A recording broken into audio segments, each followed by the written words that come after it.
Slowly but surely, the Mean Green are responding just like Santa Clara did out of the locker room. Just don't call me Shirley. Don't worry.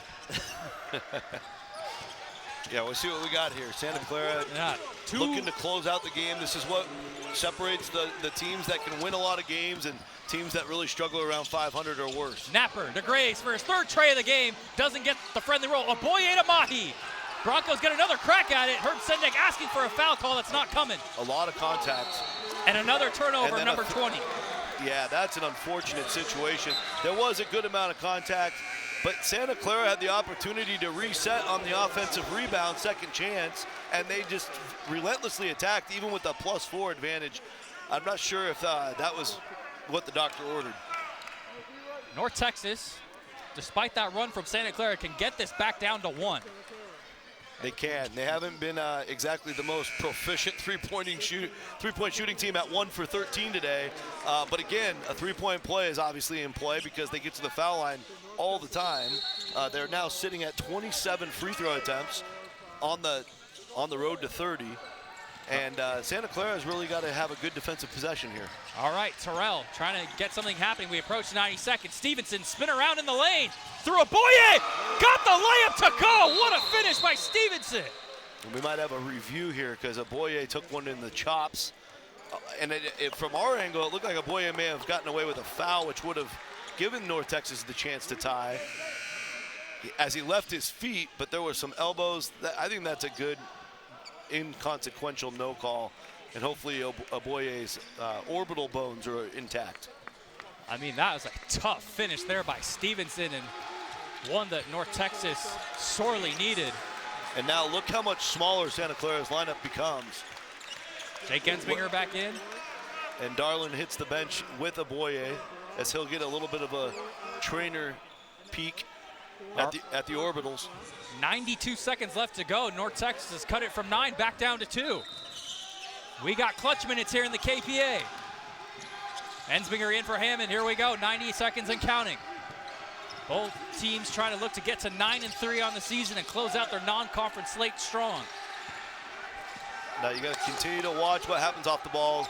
Santa Clara's got good spacing in the corners, and Mahi looking to go one-on-one against North Texas, best defender. Mahi, the back cut for Hammond, back to Ensminger, tapped around and stolen away. Turnover 21 into the hands of Cole Franklin.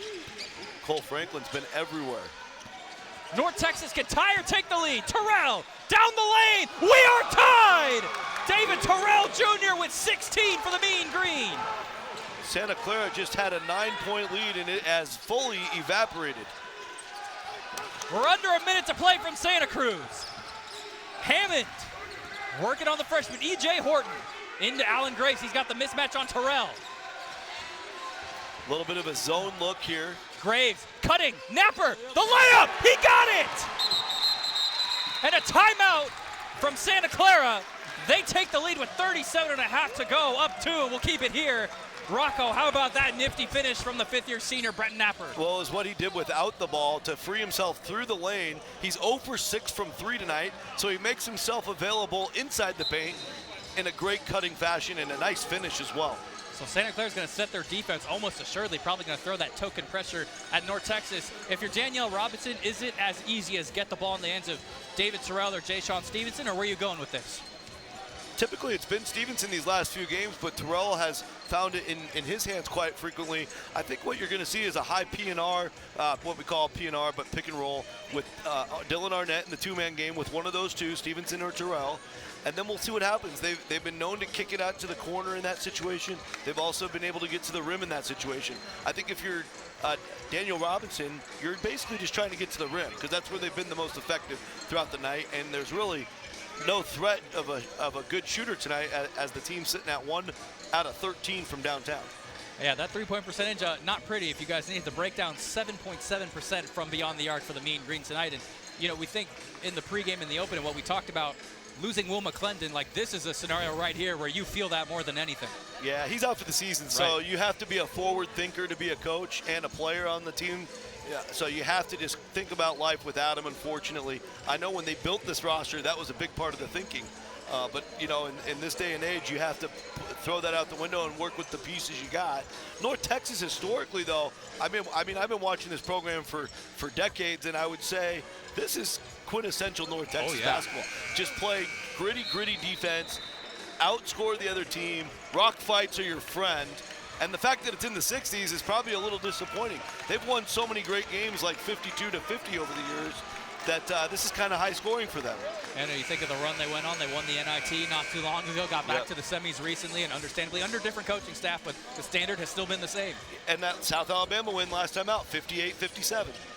Case in point. So the 5 on the floor for the Mean Green: Franklin, Stevenson, Robinson, Terrell, and Arnett. For the Broncos, it's Mahi, Ensminger, Hammond, Napper, and Graves.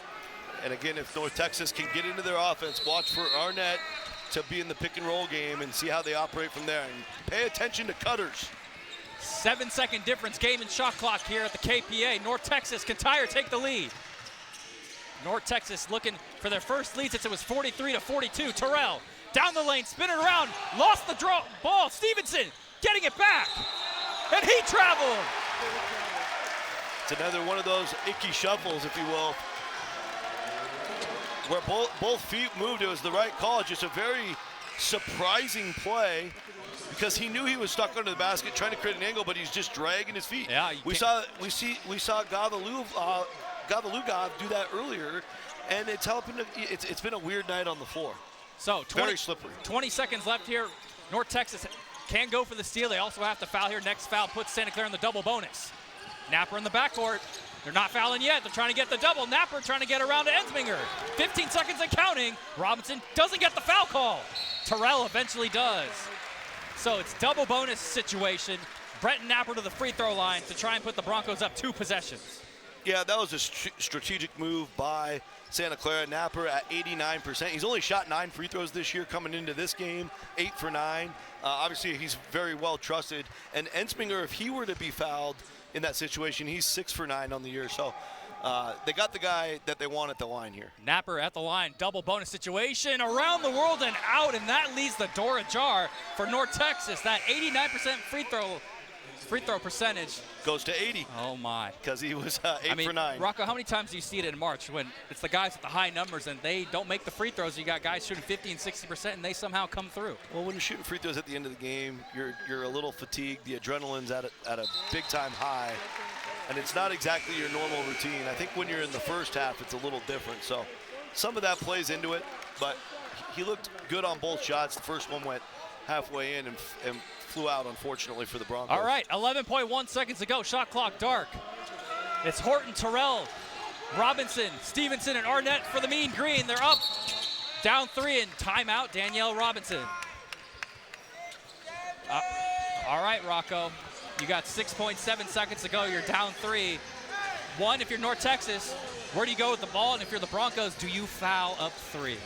I mean, the only way you take a 2 if you're North Texas is if it's an open drive right out of the inbounds pass. You only have 6.7 seconds to work with. Otherwise, you know, the rule of thumb has been foul if it gets under 5 seconds on Santa Clara's end.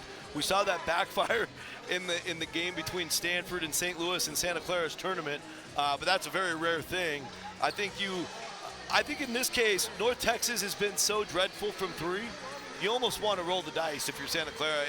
It's an interesting thought. It's not a one-size-fits-all, but it's customized to the way this game has been played. Now, again, you can't allow a catch-and-shoot situation. You need to deny, but you don't have to foul, and you can foul if you want to. You know, that's fair. It's not trust your players. It's not a trust your players. Not a linear approach in this scenario whatsoever in the arena, and as you guys see on screen, the time has been changed from 6.7 seconds to 7.2. So an extra half second for the Mean Green, down 3. Terrell coming into tonight was 10 for 27 from downtown. He's probably the best option. Stevenson's taken a plethora of threes, but he's only at 29%. So it's probably, if they are going to hoist, it's going to be one of those 2. But otherwise, you know, you might see a quick attack on the rim, because that's what North Texas is more accustomed to doing, and then play the foul game one more time. So Santa Clara out of the huddle, up 3. North Texas out of the huddle, down 3. The 5 on the court for Herc Sendek, Ensminger, Darlin, Hammond, Napper, and Graves. The 5 on the court for the Mean Green, Horton, Arnett, Stevenson, Robinson, And that extra half second, yeah. that extra half second changes, allows even a little bit more of an opportunity to get to the rim here. And Terrell. This is the 5th out for the Mean Green. North Texas has no more timeouts. The Broncos have 1. Terrell, he's got to get it in. Takes a long time to do so. Stevenson with 5 on the timer. Got to get busy. With 3, with 2. Stevenson stumbles, and the Broncos are going to win it. They get the defensive stop. What a game. Just over dribbling, just total over dribbling. Stevenson was the guy for the moment. Like I said, he's taking the most threes throughout the year, but really just couldn't figure out a time to pop and ran out of time and stumbled. And credit to Christian Hammond for feeding Stevenson right into the waiting arms of Brett Napper. Santa Clara, you see the final defensive stand here. Stevenson trying to work around, lost his balance once again. Napper gets in there, and that's all she wrote here from the KPA. Santa Clara 63, North Texas 60. Rocco.